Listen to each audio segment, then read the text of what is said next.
কখন এবং কেন হিন্দু মেলা প্রতিষ্ঠিত হয়? 1867 খ্রিস্টাব্দের 12ই এপ্রিল নবগোপাল মিত্র এই মেলার সূচনা করেন। ইংরেজ শাসিত সমাজে হিন্দু সম্প্রদায়ের মধ্যে স্বাদেশিকতার বোধ জাগিয়ে তোলা, হিন্দু জাতিকে ঐক্যবদ্ধ করা ছিল এই আন্দোলনের প্রধান উদ্দেশ্য। সেই জন্য এর নাম ছিল স্বদেশী মেলা। অ্যান্টি সার্কুলার সোসাইটি কেন প্রতিষ্ঠিত হয়েছিল?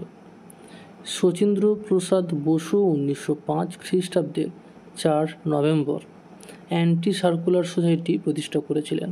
এর কারণ ছিল ছাত্রদের মধ্যে একাত্মবোধ জাগিয়ে তোলা, বিদেশি শিক্ষা বর্জন করে দেশীয় শিক্ষা গ্রহণ করা, বহিষ্কৃত ছাত্রদের বিকল্প শিক্ষার ব্যবস্থা করা।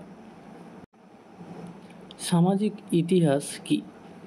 1950 দশকের পর থেকে উন্নত দেশগুলিতে যেমন ব্রিটেন বা England, France, Canada, Germany, America রাজনৈতিক সাংবিধানিক ইতিহাসের মতো বিষয় থেকে সমগ্র সমাজের ইতিহাস রচনার উপর গুরুত্ব দিতে শুরু করে, যাকে আমরা সামাজিক ইতিহাস আমরা বলে থাকি।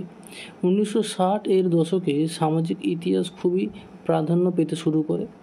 1975 থেকে 1995 সাল, এই যে প্রায় 20 বছর, 2 দশক, এই সালে সামাজিক ইতিহাস 31% থেকে বেড়ে 41% হয়েছিল।